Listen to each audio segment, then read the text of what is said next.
안녕하세요. 제 아름다운 선물입니다. 오늘은 김동희님의 광화사를 소개해 드리겠습니다. 광화사란 미친 화가의 이야기라는 뜻으로 액자식 구성으로 되어 있습니다.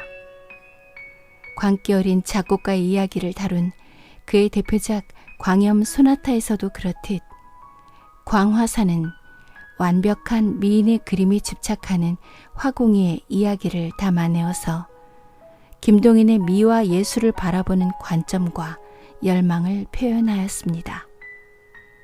다소 과한 점도 있지만 예술의 진정한 의미에 대해 생각해보는 시간도 되었으면 합니다. 그럼 작품을 감상하시겠습니다. 오늘도 좋은 하루 되세요. 광화사 김동인. 인왕.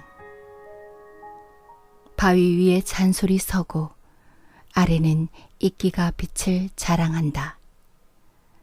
굽어보니 바위 아래는 몇 폭이 난초가 노란 꽃을 벌리고 있다. 바위에 부딪히는 잔바람에 너울거리는 난초잎. 여는 허리를 굽히고 스틱으로 아래를 휘저어 보았다. 그러나 아직 난초에서는 4~5척의 거리가 있다. 눈을 옮기면 계곡. 전면이 소나무의 잎으로 덮인 계곡이다. 틈틈이는 철새의 바위도 보이기는 하나 나무 밑의 땅은 볼 길이 없다. 만약 그 자리에 한번 넘어지면 소나무의 잎 위로 굴러서 저편 어디인지 모를 골짜기까지 떨어질 듯하다. 여의 등 뒤에도 23장이 넘는 바위다. 그 바위에 올라서면 무학재로 통한 커다란 골짜기가 나타날 것이다. 여의 발 아래도 장여의 바위다. 아래는 몇 폭이 난초, 또 그 아래는 2~3그루의 잔솔. 잔솔 넘어서는 또 바위. 바위 위에는 도라지꽃. 그 바위 아래로부터는 가파로운 계곡이다. 그 계곡이 끝나는 곳에는 소나무 위로 비로소 경성시가의 한편 모퉁이가 보인다. 길에는 자동차의 왕래도 가막하게 보이기는 한다. 여전한 분효와 소란의 세계는 그곳에 역시 전개되어 있기는 할 것이다. 그러나 여가 지금 서 있는 곳은 심산이다. 심산이 가지어야 할 온갖 조건을 구비하였다.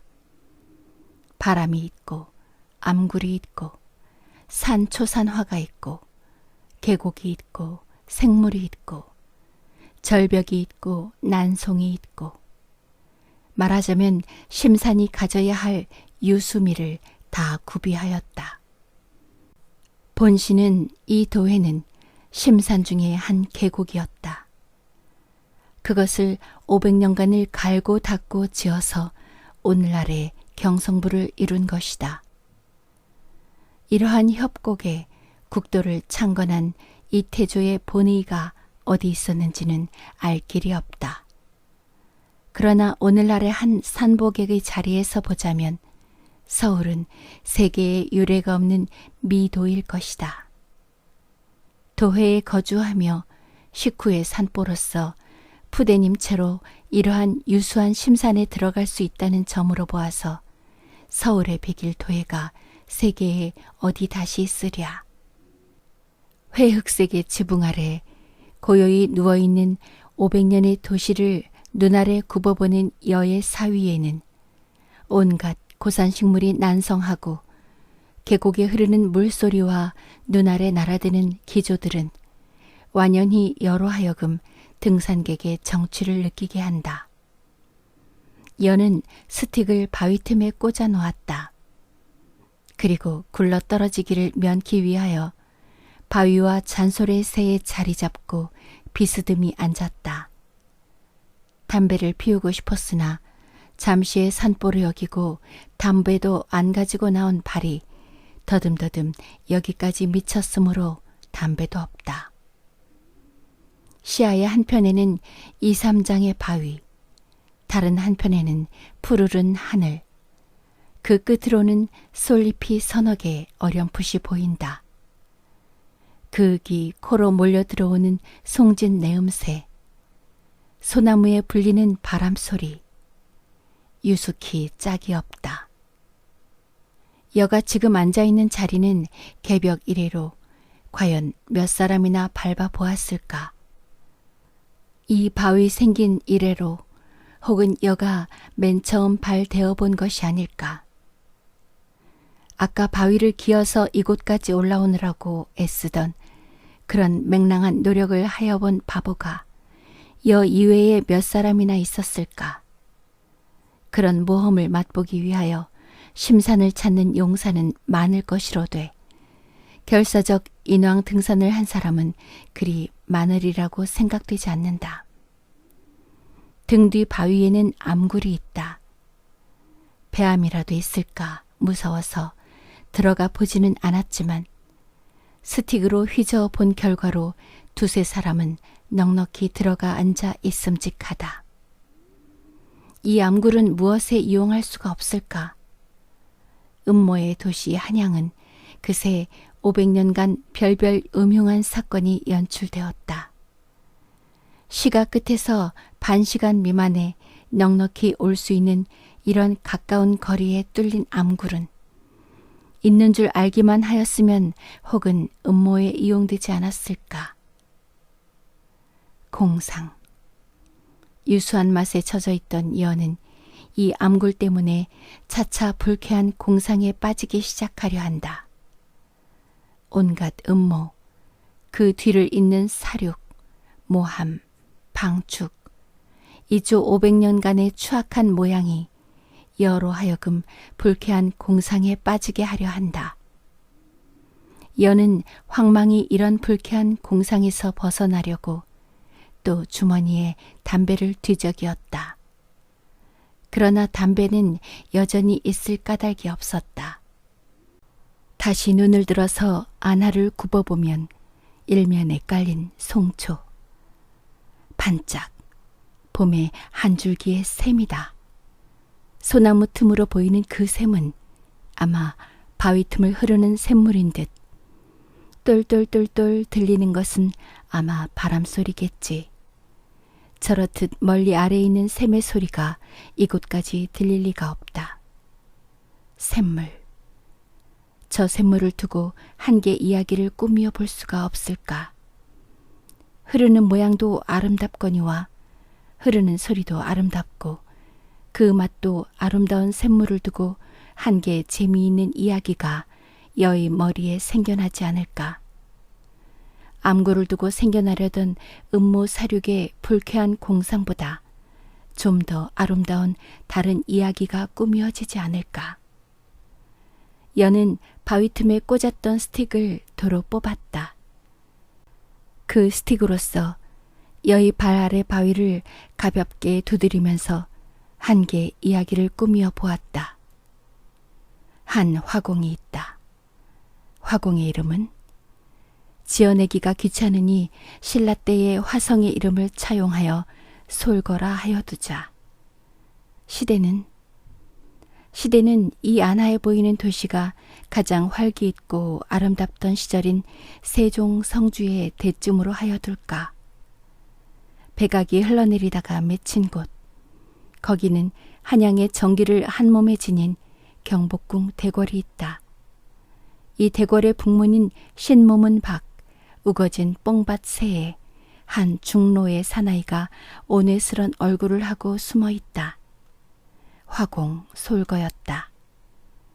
무르익은 여름, 뜨거운 볕은 뽕잎이 가리워준다 하나 훈훈한 기운은 머리 위 뽕잎과 땅에서 우러나서 꽤 무더운 이 뽕밭 속에 숨어있는 화공. 자그마한 보따리에는 점심까지 싸가지고 온 것으로 보아서 저녁까지 이곳에 있을 셈인 모양이다. 그러나 무얼 하는지 단지 땀을 펑펑 흘리며 온외스러운 얼굴로 앉아있을 뿐이다. 왕후 친잠에 쓰이는 이 뽕밭은 자빈들이 다니지 못할 곳이다. 하루 종일을 사람의 그림자 하나 얼씬하지 않는다. 때때로 바람이 우수수하니 통나무 위로 불기는 하나 솔거가 숨어있는 곳에는 한 점의 바람도 들어오지 않는다.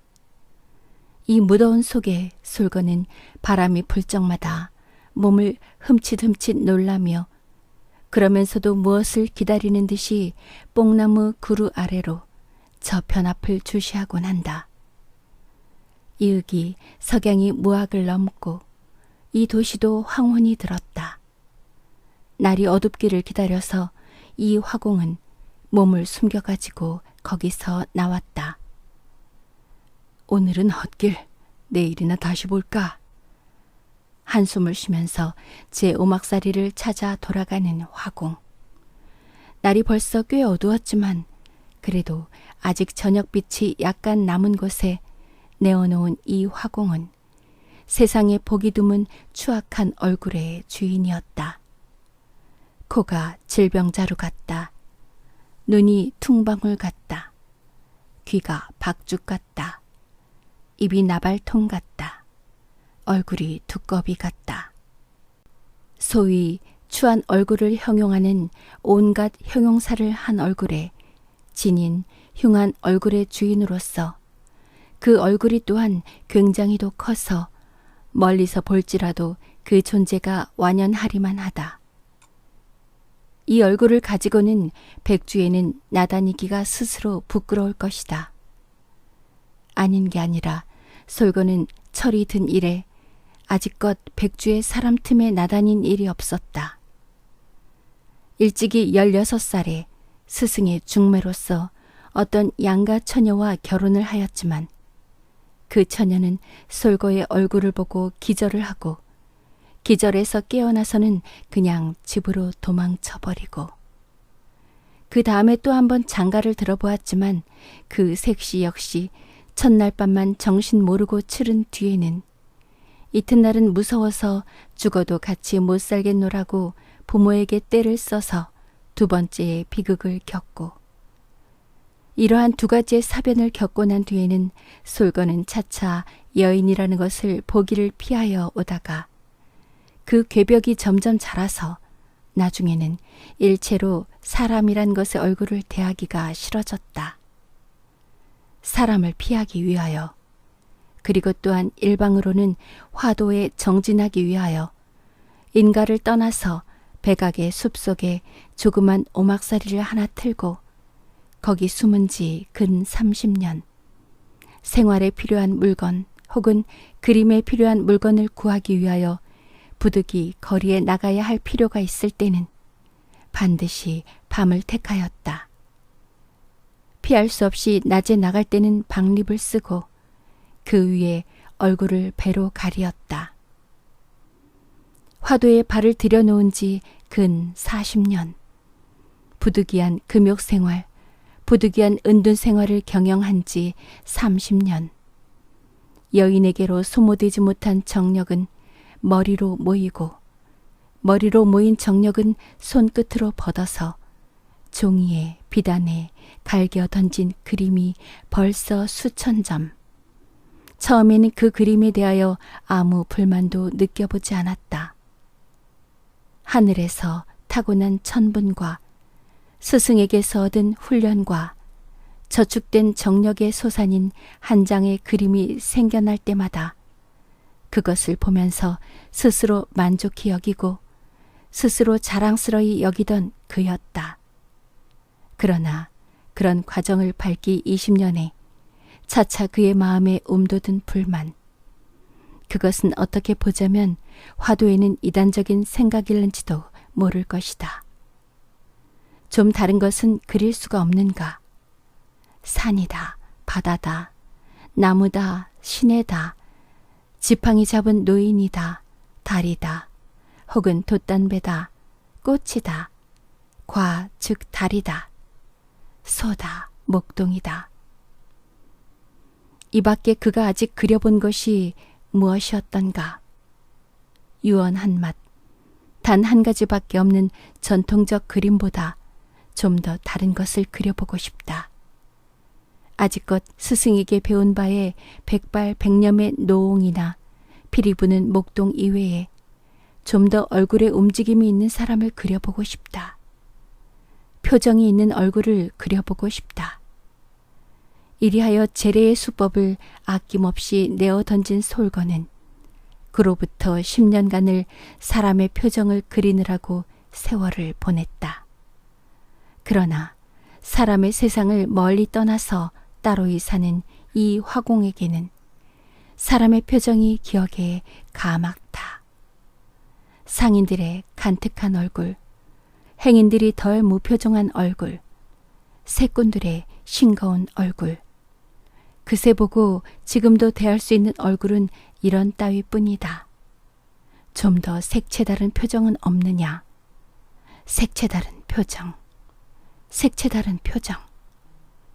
이 욕망이 화공의 마음에 있고 커가는 동안 화공의 머리에 솟아오르는 몽롱한 기억이 있다. 이 화공의 어머니의 표정이다. 지금은 거의 그의 기억에서 사라졌지만 어린 시절에 자기를 품에 안고 눈물 글썽글썽한 눈으로 굽어보던 어머니의 표정이 가끔 한순간씩 그의 기억의 표면까지 뛰쳐올랐다. 그의 어머니는 희세의 미녀였다.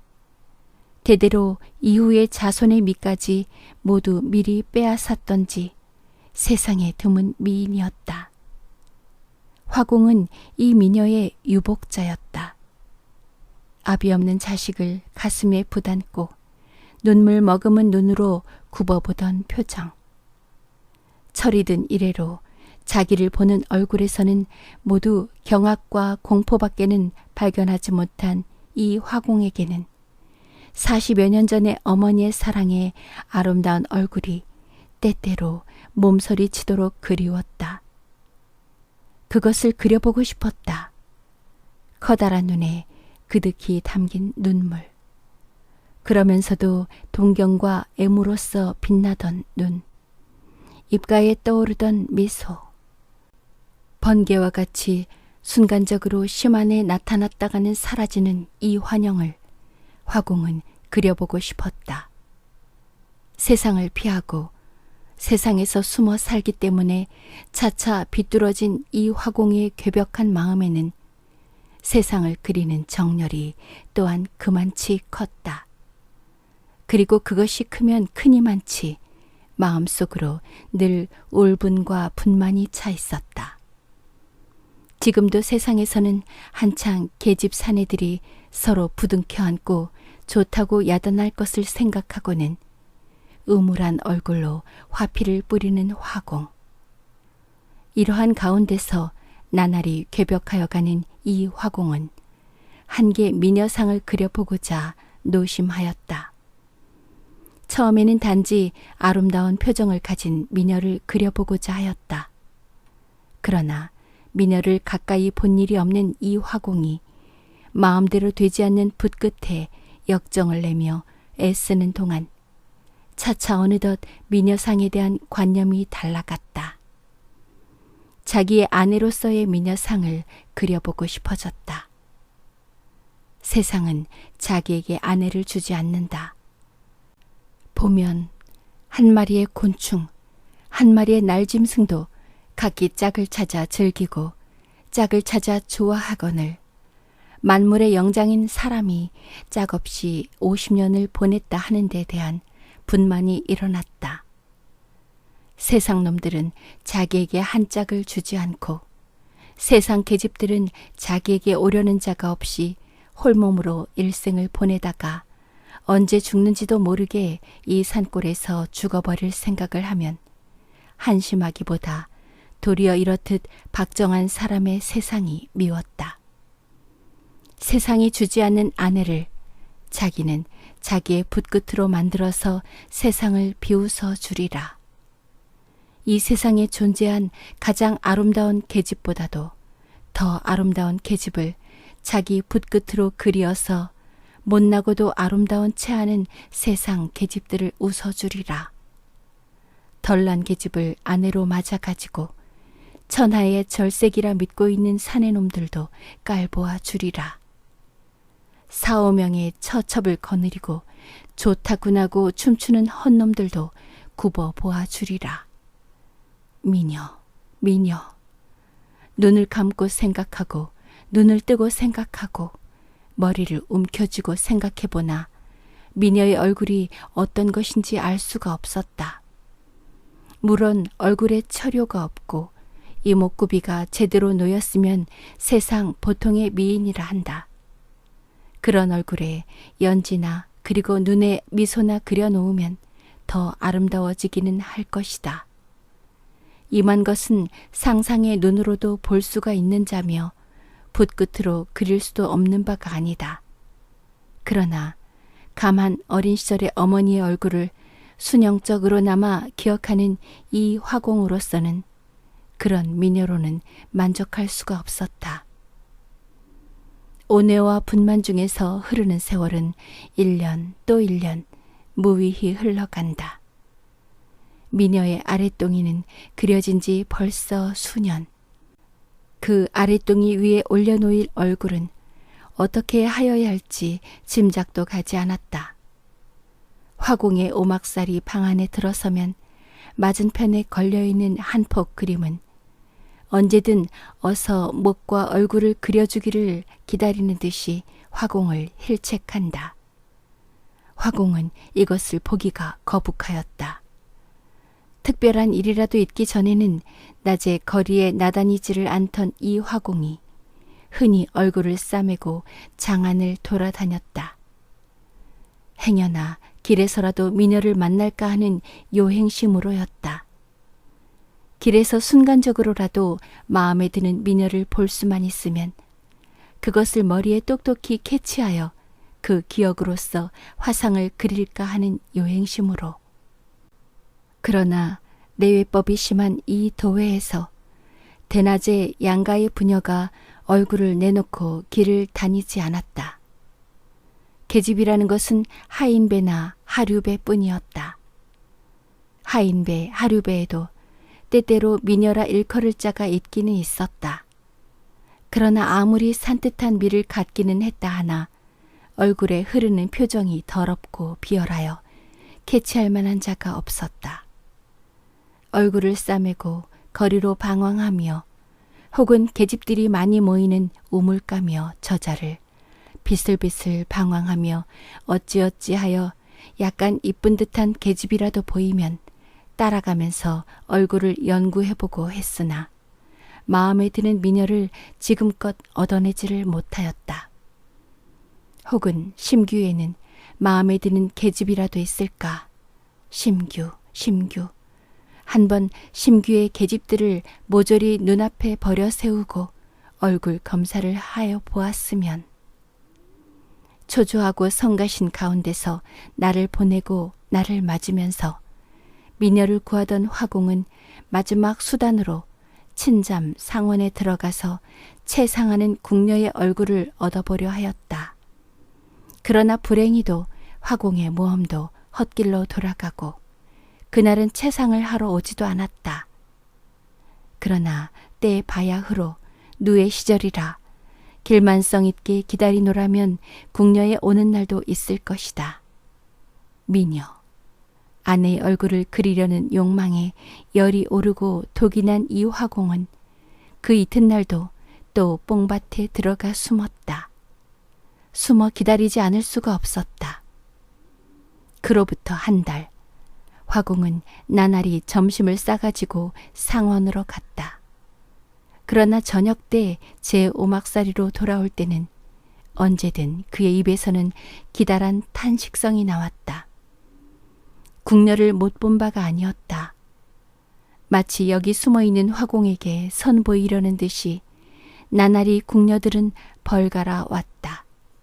한때씩 밀려와서는 옷소매 치맛자락을 펄럭이며 뽕을 닦았다. 한 달 동안에 합계 40~50명의 궁녀를 보았다. 모두 일률로 미녀들이었다. 그리고 길가 우물가에서 허투루 볼 수 있는 미녀들보다 고아한 얼굴에는 틀림이 없었다. 그러나 그 눈, 화공의 보는 바는 눈이었다.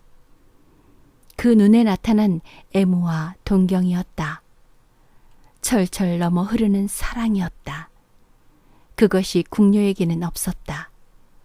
말하자면 세상 보통의 미녀였다.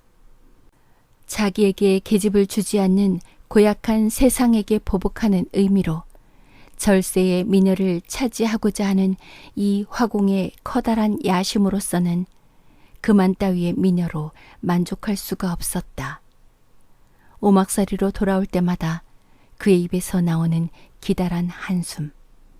이런 한숨을 쉬기 한 달, 그는 다시 상원에 가지 않았다. 가을 하늘 맑고 푸르른 어떤 날이었다. 마음속에 분만과 동경을 가득히 담은 이 화공은 저녁살을 씻으러 소쿠를 옆에 끼고 시내로 더듬어 갔다. 가다가 문득 발을 멈추었다. 우거진 소나무 틈으로 보이는 시냇가 바위 위에 웬 처녀가 하나 앉아있다. 솔가지 틈으로 내리비추는 얼럭지는 석양을 받고 망연히 앉아서 흐르는 시냇물을 내려다보고 있다. 웬 처녀일까? 인가에서 꽤 떨어진 이곳, 사람의 독리보다 꽤 높은 이곳, 길도 없는 이곳. 아직껏 30년간을 때때로 초부나 목동의 방문은 받아본 일이 있지만 다른 사람의 자취를 받아보지 못한 이곳에 웬 처녀일까? 화공도 망연히 서서 바라보았다. 바라볼 동안 가슴에 차차 무거운 긴장을 느꼈다.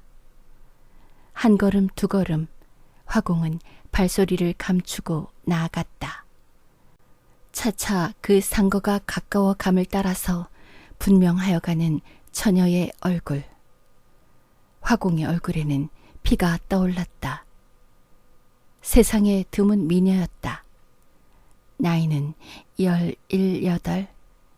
그 얼굴 생김이 아름답다기보다 얼굴 전면에 나타난 표정이 놀랄만치 아름다웠다.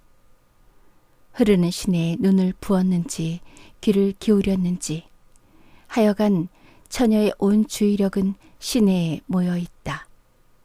커다랗게 뜨인 눈은 깜빡일 줄도 잊은 듯이 황홀한 눈으로 시내를 굽어보고 있다. 남벽의 시냇물에는 용궁이 보이는가. 소나무 그루에 부딪혀서 튀어나는 바람에 앞머리를 약간 날리면서 처녀가 굽어보고 있는 것은 무엇인가. 처녀의 공상과 정열과 환희가 한꺼번에 모인 절묘한 미소를 눈과 입에 띠고 일심불란히 처녀가 굽어보는 것은 무엇인가. 아, 화공은 드디어 발견하였다.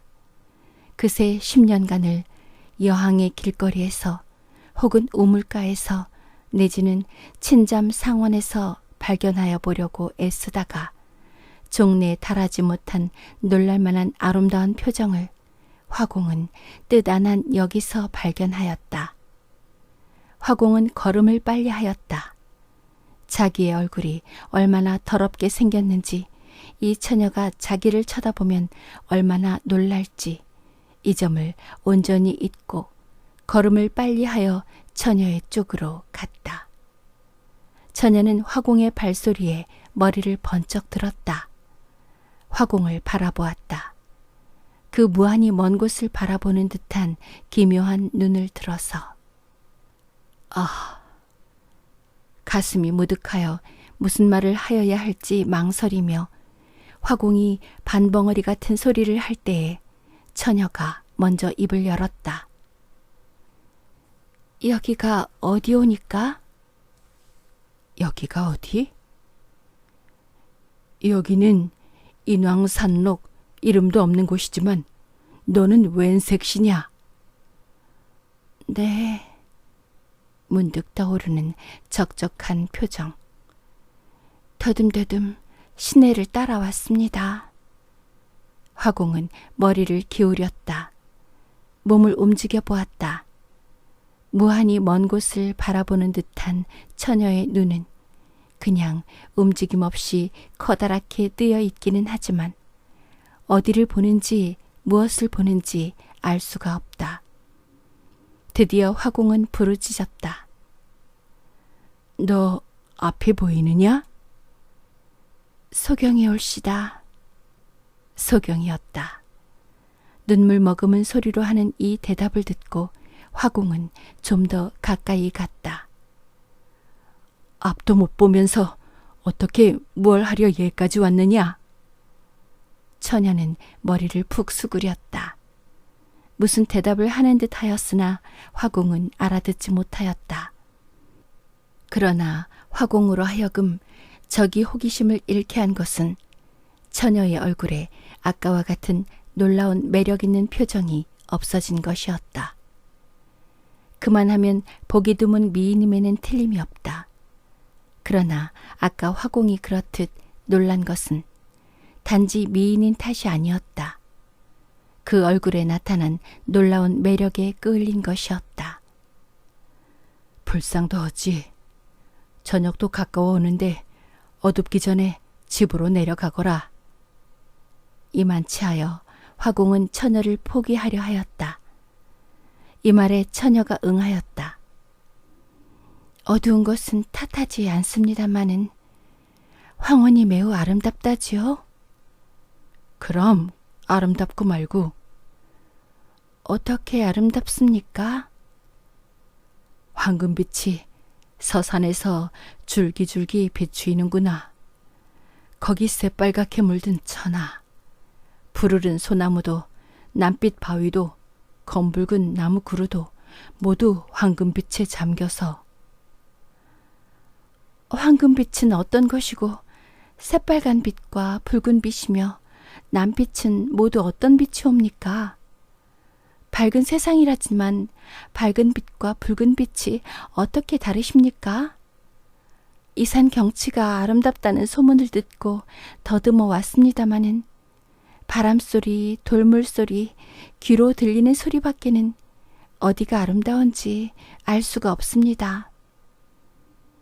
차차 다시 나타나는 미묘한 표정, 커다랗게 뜨인 눈에 비치는 동경의 물결.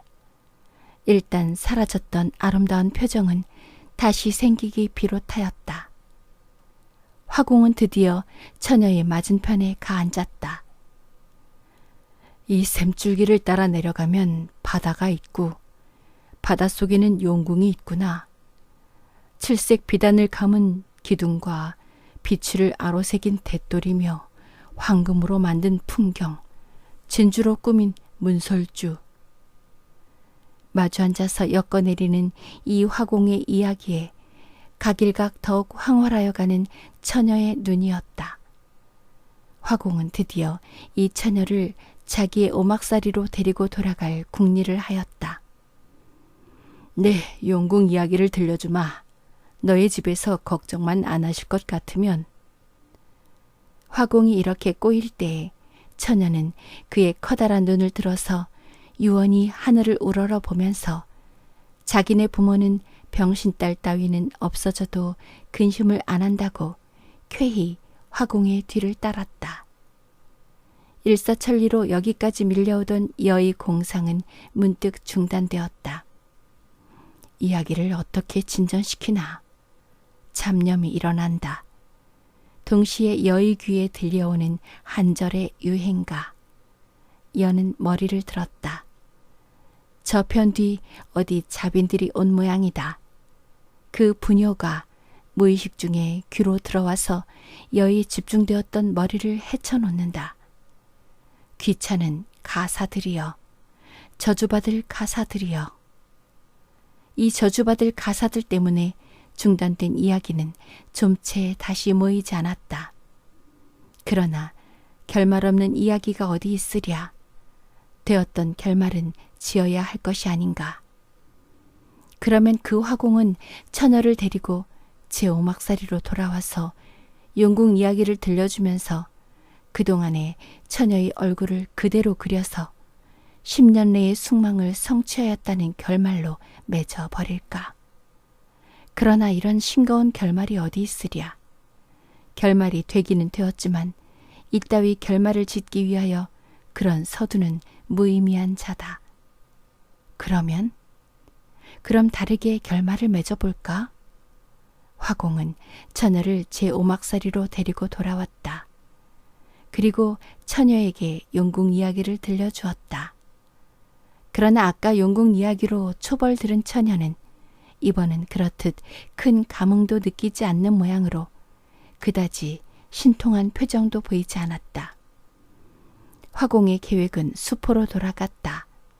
화공은 그 그림을 영 미안품체로 남기지 않을 수 없었다.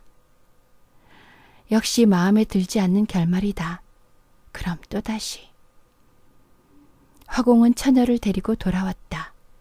돌아와서 처녀를 보면 볼수록 탐스러워서 그림은 집어던지고 처녀를 아내로 삼아버렸다.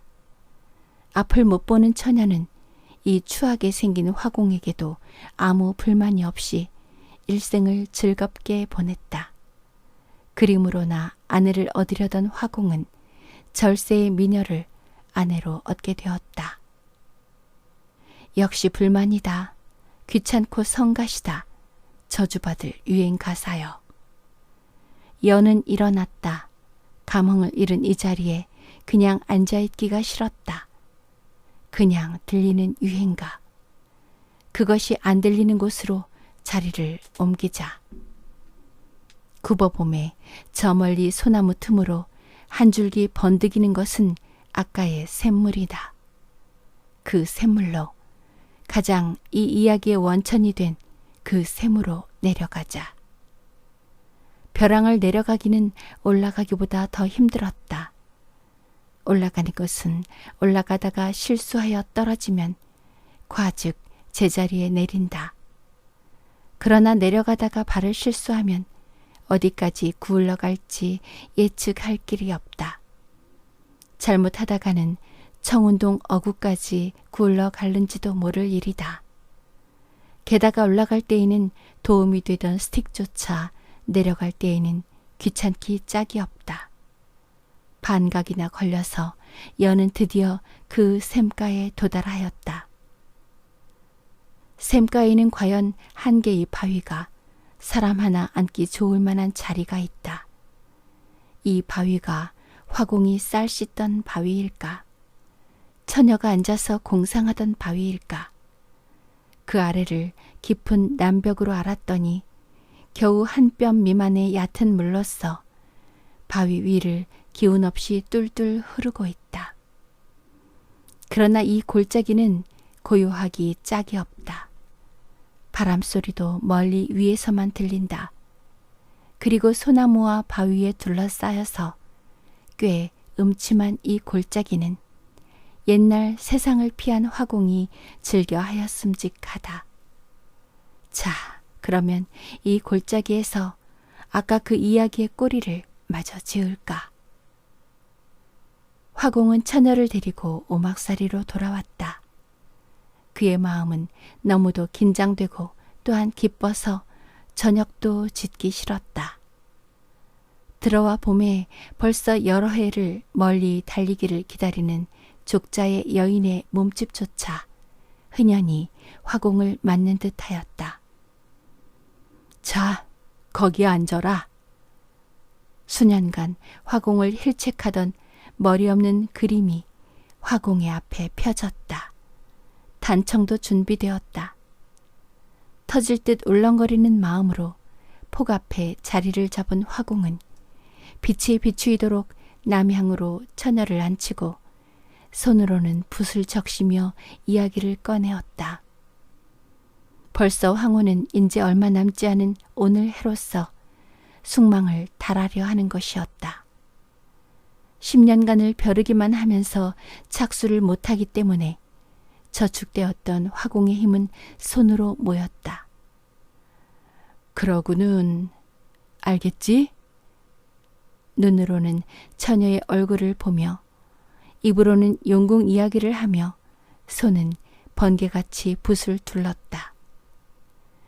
용궁에는 여의주라는 구슬이 있구나. 이 여의주라는 구슬은 마음에 있는 바는 다 달할 수 있는 보물로서 그 구슬을 내 눈 위에 한번 구울리면 너도 광명한 일월을 보게 된다. 네? 그런 구슬이 있습니까? 있고 말고 네가 내 말을 잘 듣고 있기만 하면 수일 내로 너를 데리고 용궁에 가서 여의주를 빌려서 내 눈도 고쳐주마. 그러면 저도 광명한 일월을 볼 수가 있겠습니까? 그럼 광명한 일월, 무지개라는 칠색이 영롱한 기묘한 것, 아름다운 숲을, 유수한 골짜기, 무엇인들 못 보랴. 아이고, 어서 그 여의주를 구해서. 아, 놀라운 아름다운 표정이었다. 화공은 처녀의 얼굴에 나타나 넘치는 이 놀라운 표정을 하나도 잃지 않고 화폭 위에 옮겼다. 황후는 어느덧 밤으로 변하였다. 이때는 그림의 여인에게는 단지 눈동자가 그려지지 않을 뿐 그 밖의 것은 죄 완성이 되었다. 동자까지 그리고 싶었다. 그러나 이 그림의 생명을 좌우할 눈동자를 그리기에는 날은 너무도 어두웠다. 눈동자 하나쯤이야 밝은 날로 남겨둔들 어떠랴. 하여간 10년 숙망을 겨우 달한 화공의 심사는 무엇에 비기지 못하도록 기뻤다. 아, 이 탄성은 오래 벼르던 일이 끝난 때에 나는 기쁨의 소리였다. 이 일단의 안심과 함께 화공의 마음에는 또 다른 긴장과 정열이 솟아올랐다. 꽤 어두운 가운데서 처녀의 얼굴을 유심히 보기 위하여 화공이 잡은 자리는 처녀의 무릎과 서로 닿을 만치 가까웠다. 그림에 대한 일단의 안심과 함께 화공의 코로 몰려들어오는 강렬한 처녀의 채취와 전신으로 느끼는 처녀의 접근 때문에 화공의 신경은 거의 마비될 듯 싶었다. 차차 각일각 몸까지 떨리기 시작하였다. 어두움 가운데서 황홀스러이 빛나는 처녀의 커다란 눈과 정렬로 들먹거리는 입술은 화공의 정신까지 혼미하게 하였다. 밝는 날, 화공과 소경처녀의 두 사람은 벌써 남이 아니었다. 오늘은 동자를 완성시키리라. 30년의 독신 생활을 벗어버린 화공은 30년간을 혼자 먹던 조반을 소경처녀와 같이 먹고 다시 그림폭 앞에 앉았다. 용궁은? 기쁨으로 빛나는 처녀의 눈.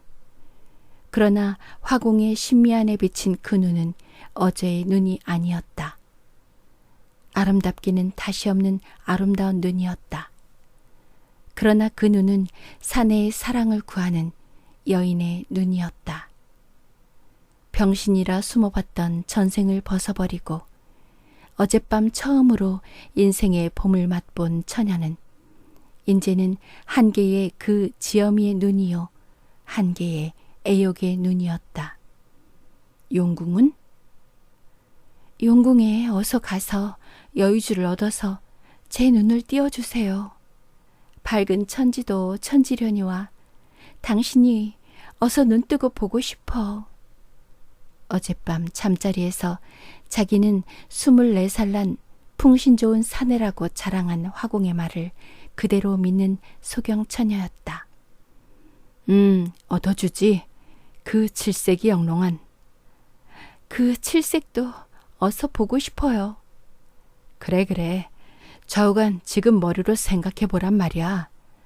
네, 참 어서 보고 싶어서.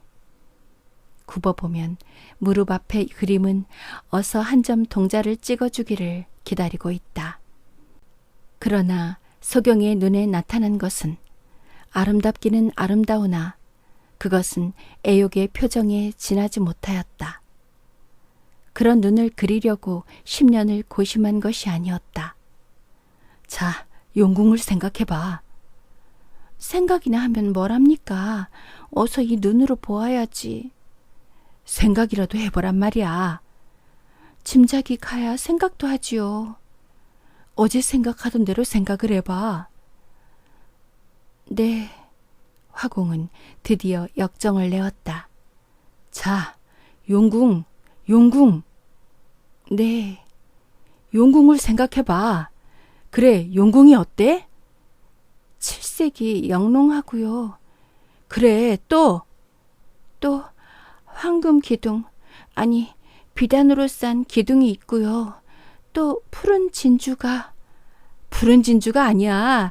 푸른 빛이지. 빛이 추녀던가 문이던가. 에이, 바보. 화공은 커다란 양손으로 칵 소경의 어깨를 잡고 흔들었다. 자, 다시 곰곰이. 용궁은 바닷속에. 겁에 뛰어서 어릿거리는 소경의 양에 화공은 손으로 소경의 따귀를 갈기지 않을 수가 없었다. 바보! 이런 바보가 어디 있으랴. 봄에 그 병신 눈은 깜빡일 줄도 모르고 화공을 바라보고 있다. 그 천치 같은 눈을 보매 화공의 노염은 더욱 커졌다. 화공은 양손으로 소경의 멱을 잡았다. 에이, 바보야! 천치야! 병신아! 생각나는 저주의 말을 연하여 퍼부으면서 소경의 멱을 잡고 흔들었다.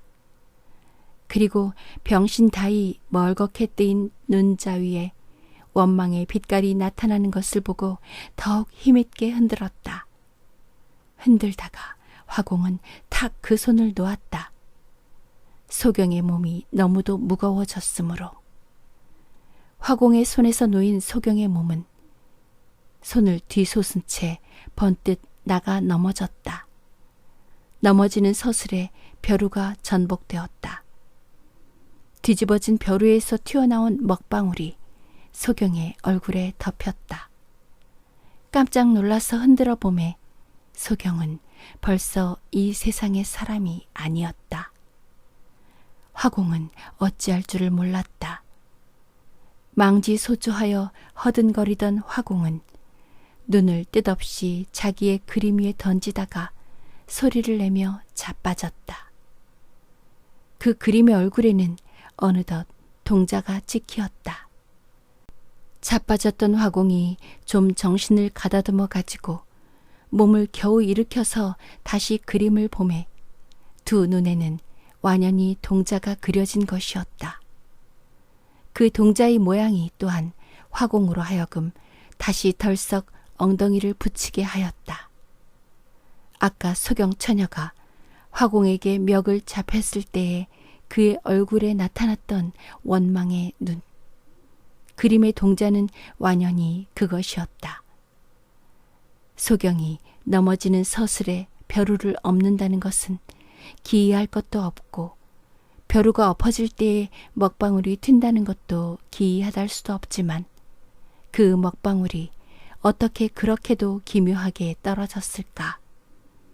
먹이 떨어진 동자로부터 먹물이 번진 홍채에 이르기까지 어찌도 그렇게 기묘하게 되었을까?